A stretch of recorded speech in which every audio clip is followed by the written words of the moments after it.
लगाया है जहां हमेशा प्रकाश ही प्रकाश रहेगा, जहां उस कैंपस के अंदर हम बैठ करके जब साधना करेंगे तो हमें शक्ति का संचार होगा। और मैं ये जरूर कहता हूं कि एक दिन सारे संसार के लोग यहां पर आकर के मत्था टेक देंगे। मैं तो सभी धर्मों का, सभी पंथों का, सभी मतों मतांतर सबका आह्वान करता हूं कि सब लोग युग परिवर्तन सतयुग स्थापना महायज्ञ में, सतयुग लाने की तैयारी में हर तरीके से सहयोग करें, हर तरीके से आगे बढ़े, जिससे ये कार्य पूर्ण रूप से संपन्न हो जाए और बहुत जल्दी हो जाए। अब आप सबों को प्रतीक्षा होगी कि ये चौथा महायज्ञ कब होगा। उसकी भी तारीख बहुत जल्द घोषित कर दी जाएगी, क्योंकि समय नहीं है। उसकी जल्दी तारीख घोषित हो जाएगी और इस आध्यात्मिक क्रांति और वैचारिक क्रांति अभियान के तहत ये बात पूरे संसार में जाएगी।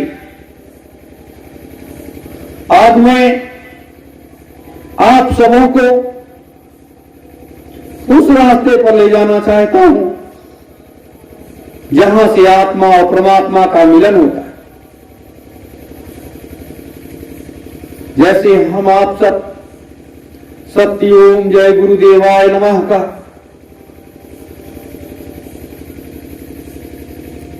ये महामंत्र का उच्चारण करते हैं, जाप करते हैं। अपने गुरुदेव ने, सभी संत महात्माओं ने जो भी नामदान दिया है, जो भी दीक्षा दिया है, उसको हम आप तो करते ही हैं, लेकिन इसको भी सुबह शाम सत्य ओम जय गुरुदेवाय नमः का जरूर आप लोग जाप अवश्य करें। इससे 10 मिनट, 5 मिनट, 20 मिनट जो भी आपको मिलता है, इससे आपका कल्याण होगा, आपका भला होगा। कहीं इधर उधर भटकने की जरूरत नहीं पड़ेगी।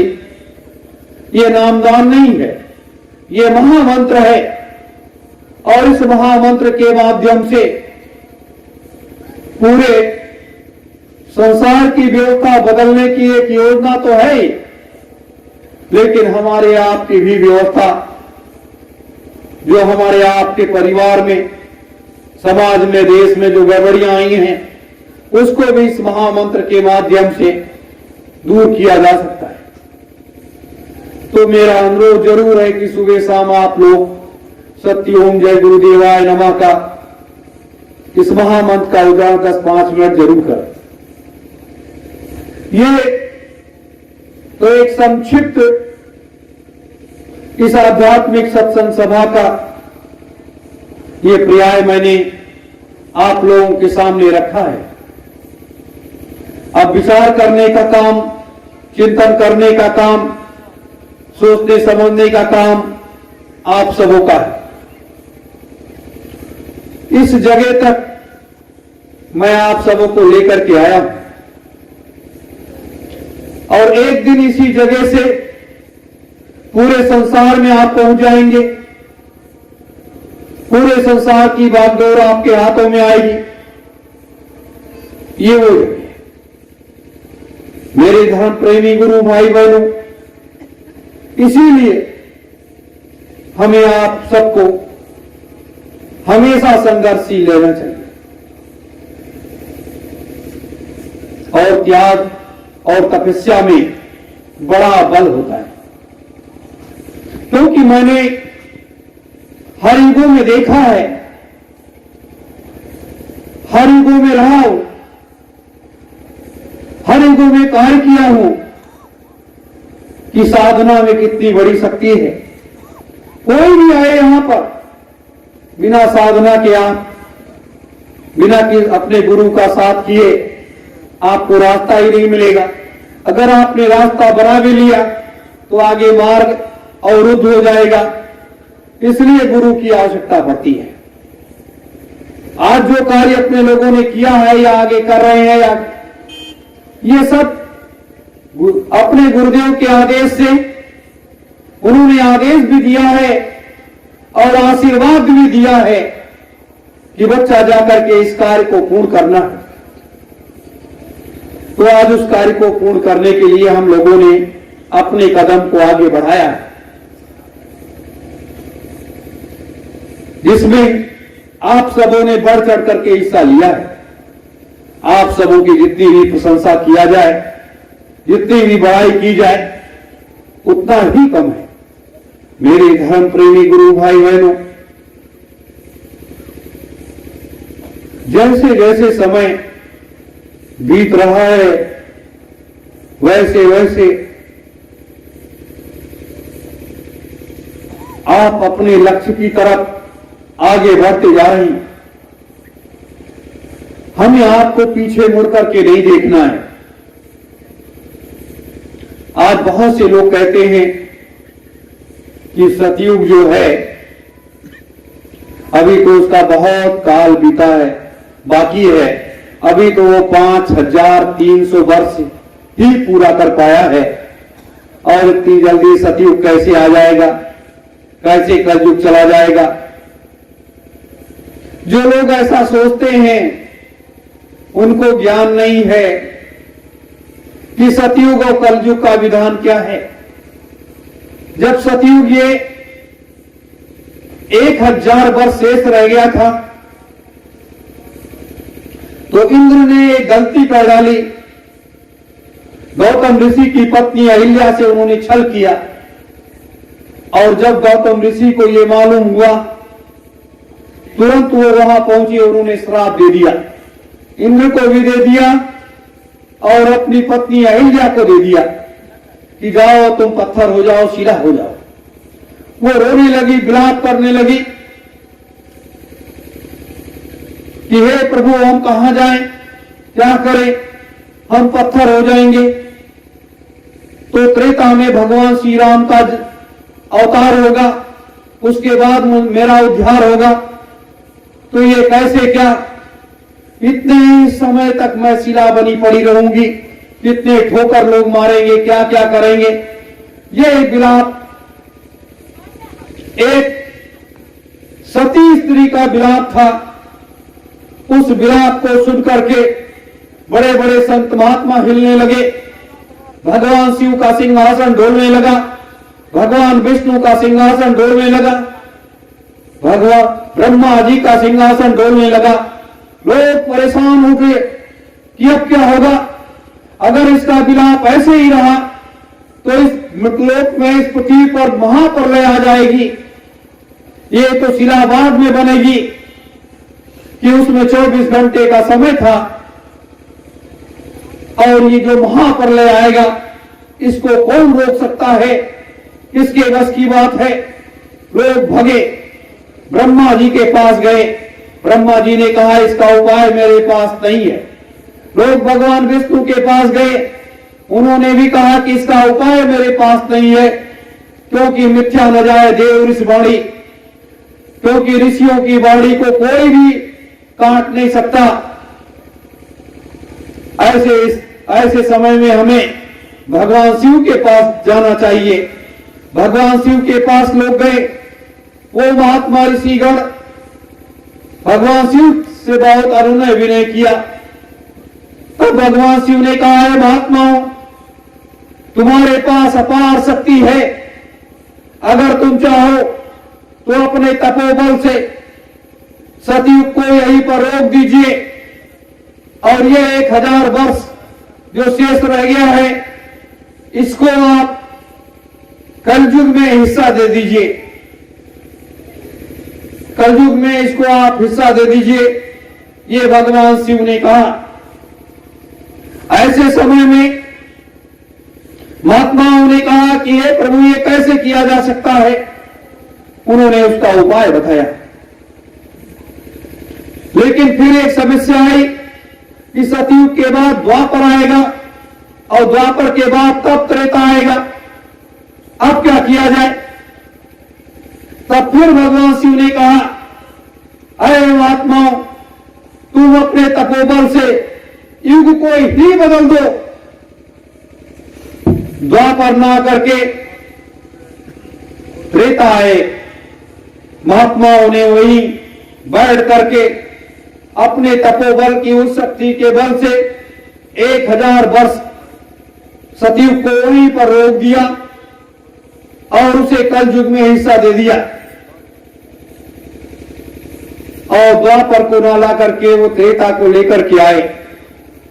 तो ये 1000 वर्ष शेष रह गया था और वह 1000 वर्ष जो शेष रह गया था वो आकर के इस कलयुग में उसे हिस्सा मिल गया। 5000 वर्ष के बाद उसका स्थान था सतयुग का, लेकिन 5000 वर्ष के बीच में तमाम संत महात्मा जो आते गए, कबीर साहब आए, पलटू साहब आए, नानक साहब आए, बुद्ध जी आए, मोहम्मद साहब आए, तमाम लोग आए। तो ऐसे समय में इस पृथ्वी के पाप जो होना था वो कम हो गया। तो ये उसी को प्रचार प्रसार स्वामी जी महाराज ने किया कि आगे जो है 1000 वर्ष के लिए सतयुग आएगा। लेकिन जब सिद्धाश्रम गए स्वामी जी महाराज संत सम्राट जी, तो कहा कि नहीं, कलयुग अब तो 3000 वर्ष के लिए आएगा, क्योंकि एक उदाहरण था सतयुग में महात्माओं ने अपने तपोबल से द्वापर लेकर के आए थे और 1000 वर्ष सतयुग का वहीं पर रोक करके कलयुग त्रेता लेकर के आए थे। तो ऐसे समय में सिद्धाश्रम में बैठे हुए महात्माओं ने अपने तपोबल से इसे 3000 वर्ष किया कि अब 3000 वर्ष के लिए सतयुग आएगा। फिर उसके बाद पूज्य गुरुदेव ने एक प्रस्ताव रखा महात्माओं के सामने। तो महात्माओं ने एक स्वर से समर्थन किया कि हम सब अपनी शक्तियों को आपको देते हैं और आप 2 लाख वर्ष के लिए इस मृतलोक में अमन चैन कायम हो जाए, कहीं किसी प्रकार की कोई परेशानी ना हो। यह चीज वहां पर स्वामी जी महाराज ने कर दिया। एक बात और, जब त्रेता आया, भगवान श्री राम का आगमन हुआ और वो जंगल की तरफ जब आगे बढ़े, शिला बनी अहिल्या, जब वो एक देवी के रूप में प्रकट हुई, भगवान श्री राम ने एक प्रस्ताव रखा कि हे देवी, मुझसे तुम क्या चाहती हो? तब उस देवी ने कहा कि हे प्रभु, हम ये चाहते हैं कि जब जब आप इस मृतलोक में अवतार लो, तब तक मैं आपकी सहचरी बन करके और इस मृतलोक की व्यवस्था में आपका साथ दूं, यही मैं चाहती हूं। वहीं पर भगवान श्री राम ने तथास्तु कह दिया। आगे का कहानी बहुत लंबी है मेरे धर्म प्रेमी गुरु भाई बहनों। तो यह समय आज से युग परिवर्तन का समय प्रारंभ हो गया है। आज से एक परिवर्तन का समय प्रारंभ हो गया है। हमें गिनना चाहिए कि 1 दिन बीत गया, 2 दिन बीत गया, 4 दिन, 10 दिन, 20 दिन, क्योंकि यह परिवर्तन का कार्य प्रारंभ हो गया। आपने गोमती तट पर धर्म ध्वजा लगाई थी 19 मार्च 2019 को। 1 साल के अंदर दुनिया का नक्शा बदल गया, दुनिया में हाहाकार मच गया और 1 साल के अंदर आगे क्या होगा वो मैं कल बताऊंगा कि आगे क्या होने जा रहा है। आज ये तो आध्यात्मिक चर्चा रही है जो मैंने आपको बताया है। थोड़ा सा मैं और आपको बताऊंगा। आज 21 अक्टूबर है। भारत जब पूर्ण रूप से गुलाम था तो एक ऐसी महान शख्सियत का जन्म हुआ जिसे हम नेताजी सुभाष चंद्र बोस के रूप में जानते हैं। उन्होंने विदेशों में जाकर के फौज बनाई और लड़ाई आरंभ कर दिया। 21 अक्टूबर 1943 को आजाद हिंद सरकार का नेताजी ने गठन किया था, जिनको हम आज महान संत सम्राट सुभाष के रूप में मानते हैं और जानते भी हैं। मेरे धर्म प्रेमी गुरु भाई बहनों, 21 अक्टूबर 1943 को आजाद हिंद सरकार का नेताजी ने गठन किया था। आज वो तिथि भी है। ये हमारे आपके गौरव की बात है। ये एक ऐसी तिथि, एक ऐसा समय 21 अक्टूबर 2003 को भारतीय सुभाष सेना का भी गठन हुआ था। तो आज वो भी तिथि है। हमारी सरकारें कभी भी उस महान शख्सियत को सामने लाने के लिए कोई प्रयास नहीं किया, लेकिन वो शख्सियत, उस शख्सियत की पहचान बहुत कम लोगों को थी। लेकिन आज वो जिस श्रेणी में पहुंच गए हैं, जिस श्रेणी में है, ये पूरा संसार उनके आगे छोटा है। लेकिन देश की रक्षा और सुरक्षा की जिम्मेदारी को देखते हुए उन्होंने अंग्रेजों से बड़ा पंगा लिया। तो आज वो तिथि है, आज वो समय है।